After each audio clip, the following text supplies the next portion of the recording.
नवरात्रि शुरू होने से पहले घर से आज ही हटा दे यह 3 चीज माता लक्ष्मी होती है। क्रोधित घर में आने लगती है दरिद्रता। तो आइए दोस्तों आज जानते हैं आज की इस वीडियो में आखिर वह कौन नवरात्रि सी 3 चीज है जो हमें नवरात्रि शुरू होने से पहले घर से तुरंत ही हटा देनी चाहिए। नमक की आपको पता ही है, शारदीय नवरात्रि पर माँ दुर्गा की कृपा पाने के लिए कलश स्थापना का शुभ मुहूर्त है 15 अक्टूबर को दिन में 11:44 से दोपहर 12:30 तक कलश स्थापना का शुभ मुहूर्त रहेगा। मुहूर्त में की गई पूजा बहुत ही शुभ माना जाता है। इससे समस्त देवी देवताओं की कृपा प्राप्त होती है और पूजा पाठ का फल कई लाख गुना प्राप्त होता है। ऐसे में जो नवरात्र आने से पहले घर से यह चीज हटा देता है तो उसके घर में माँ वैष्णो का होगा आगमन, में लक्ष्मी का होगा वास, मनशेरों वाली आपकी झोली खुशियों से भर देंगे। इसीलिए नवरात्र आने से पहले घर से यह चीज फौरन हटा दे। दोस्तों आज हम कुछ ऐसी ही गलतियों के बारे में जानेंगे जो यदि आपके घर में भी होती है तो माँ लक्ष्मी कभी नहीं करती ऐसे घर में प्रवेश। फिर चाहे आप कितनी ही पूजा पाठ कर लो, माँ लक्ष्मी ऐसे घर में कभी नहीं आती। ऐसे घर से देवी देवता भी सदैव रहती है नाराज। दोस्तों पूरी जानकारी को देखने के लिए इस वीडियो को अंत तक अवश्य देखें। सच्ची श्रद्धा से कमेंट बॉक्स में लिखें हर हर महादेव, ओम नमः शिवाय। महादेव के लिए एक लाइक तो बनता है। दोस्तों सबसे पहले नवरात्रि के पहले की मंदिर की अच्छी तरह से साफ सफाई कर ले। मंदिर के अंदर यदि पुरानी मलाई है, टूटी फूटी मूर्तियां हैं, उसके साथ ही खाली माचिस के डब्बे रखे हुए हैं तो उन्हें बैंक दे तथा टूटी मूर्ति को किसी नदी में प्रवाहित कर दें। घर में छोटे बच्चों को नवरात्रि का व्रत नहीं रखना चाहिए, इससे उनकी जान को खतरा हो सकता है क्योंकि इस व्रत में शरीर को अधिक शक्ति की जरूरत होती है। माता शेरावाली की तस्वीर यदि कांच के फ्रेम की है और वह कांच हल्की सी भी यदि टूटी हुई हो तो ऐसी कांच को बदल वाले या ऐसी तस्वीर को जल में विसर्जित कर दे। टूटी मूर्ति की पूजा करने से, टूटी तस्वीर की पूजा करने से आप वृद्ध व्रत आदि सब टूट जाता है, आपका व्रत खंडित हो जाता है। दोस्तों नवरात्रि के 9 दिन बहुत ही पवित्र होते हैं।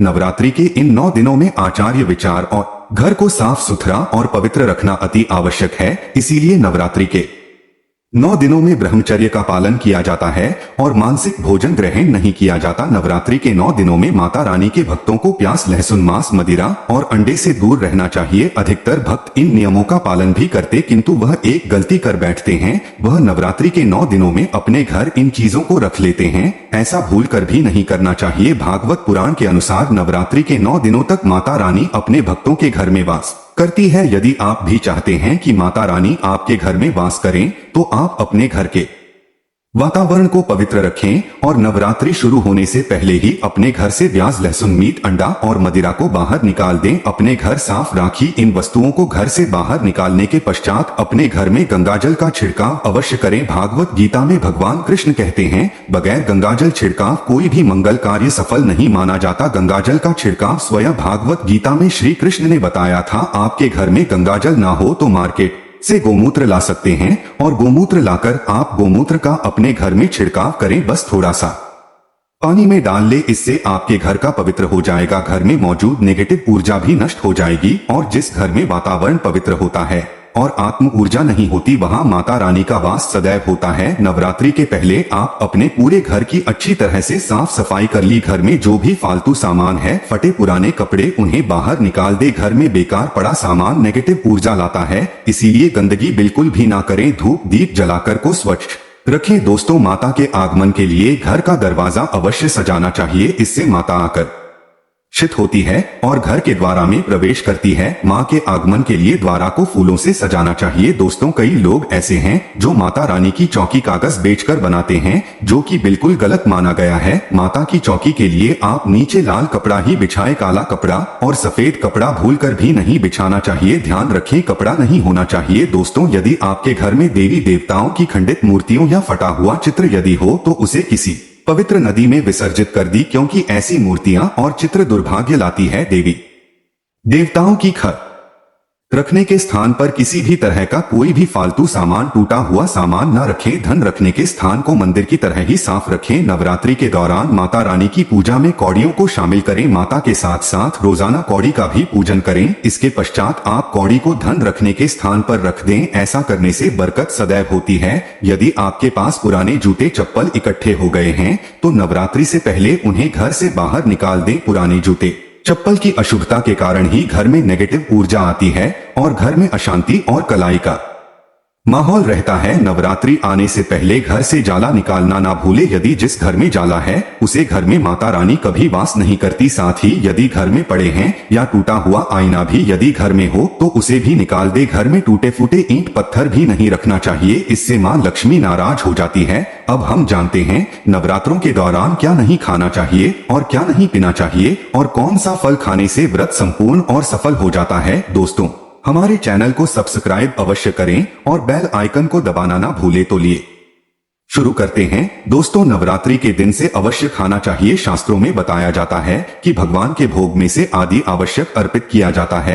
यदि आपका व्रत है तो आपको सेब अवश्य खाना चाहिए। केला, पपीता, तरबूज और मीठे अंगूर आवश्यक खाना चाहिए। इन फलों से व्रतधारी को शक्ति मिलती है, व्रत संपूर्ण हो जाता है। शास्त्रों में बताया जाता है कि नवरात्रों के दिनों में सीताफल अवश्य खाना। सीताफल खाने से 10 ऐसी बीमारियां हैं जो खत्म हो जाती है। माना जाती है कि नवरात्रों के दिनों में सीताफल का घर में प्रवेश होना बाद ही शुभ माना गया है। सीताफल खाने से नवरात्रि का व्रत सफल हो जाता है क्योंकि इसमें माता पिता का आशीर्वाद मिला हुआ होता है। नवरात्रि के दौरान इसे जो भी खाता है उसे दुखों का सामना नहीं करना पड़ता। सीताफल आपको अवश्य खाना चाहिए। दोस्तों, नवरात्रों में व्रतधारी को डब्बा बंद लस्सी, डिब्बा बंद जूस पीना चाहिए। उसमें कई केमिकल मिले होते हैं जिसके कारण आपका व्रत टूट सकता है। जब भी आप फलों का जूस पिए तो याद रखें उसमें नमक ना डालें, नहीं तो व्रत टूट जाएगा। साथ ही साथ जूस में बर्फ भी नहीं डालना चाहिए। फलों का सदा जूस पीने से व्रत सफल होता है।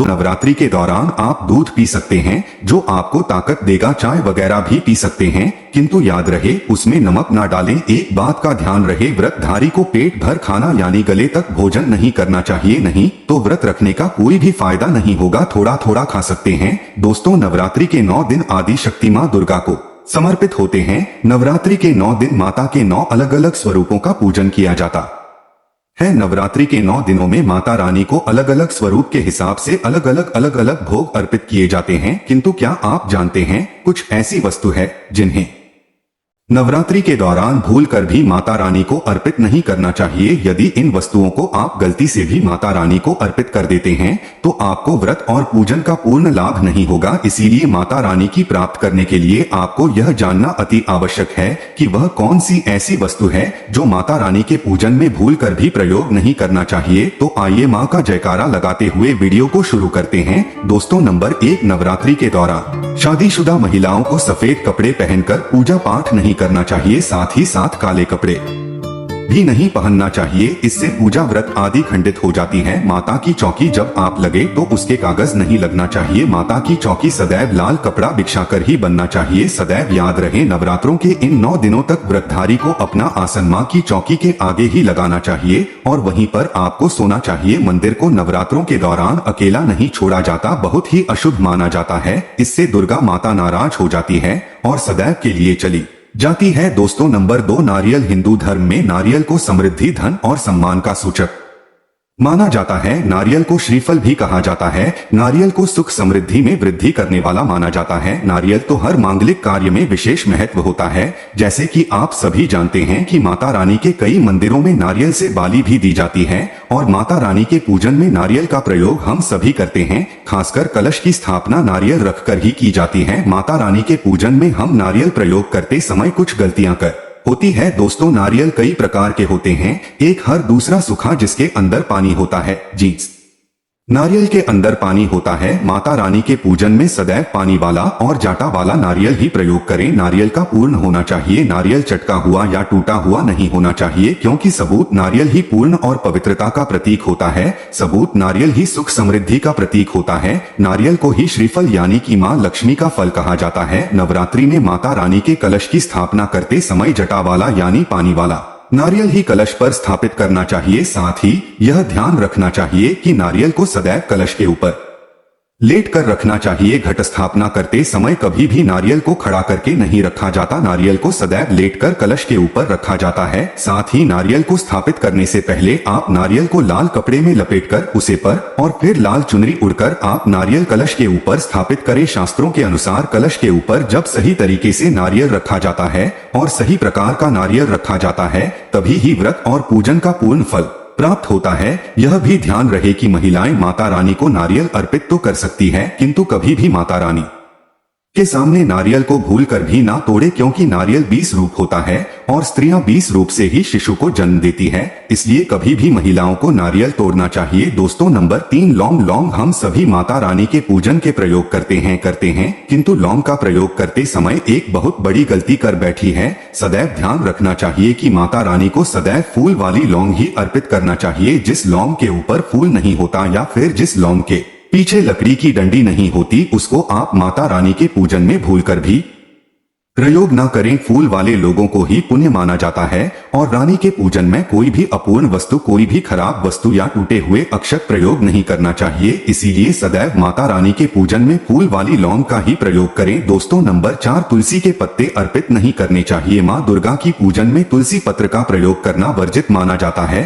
तुलसी पत्र के अलावा मामला भी माता रानी को अर्पित ना चाहिए और दुर्गा भी माता रानी को अर्पित नहीं करना चाहिए। दुर्गा भगवान श्री गणेश अति प्रिय है। नवरात्रि में आप भगवान गणेश को दूर्वा अर्पित कर सकते हैं। भगवान विष्णु जी को तुलसी के पत्ते अवश्य अर्पित कर सकते हैं, किंतु माता रानी को भूलकर भी तुलसी के पत्ते या दूर्वा अर्पित ना करें। माता रानी को सफेद फूल भी अर्पित ना करें। माता रानी को सदैव लाल रंग के फूल अर्पित करने चाहिए। लाल रंग के फूल माता रानी को अति प्रिय है। खासकर माता को गुड़हल और कमल के फूल अति प्रिय। शास्त्रों में बताया जाता है कि घर में माता रानी की दो या फोटो। इस बात का भी आप विशेष ध्यान रखें कि माता रानी के पूजन में कोई भी खंडित चीज प्रयोग ना करें। खंडित चीज जैसे कि चटका हुआ या टूटा हुआ दीपक या फिर अटका हुआ कोई बर्तन। साथ ही यह भी ध्यान रहे कि लोहे के और प्लास्टिक के बर्तन आप माता रानी के पूजन में प्रयोग ना करें, क्योंकि प्लास्टिक के चाइनीज बर्तन हड्डियों के पाउडर से मिलकर बनते हैं। ऐसा ना करें। ऐसे बर्तनों को माता रानी के पूजन से सदैव दूर। माता रानी को जो पुष्प अर्पित कर रही है उन्हें सूंगे नहीं अर्पित करते। फूल या गिरे हुए फूल या फिर मुरझाए हुए फूल माता को अर्पित न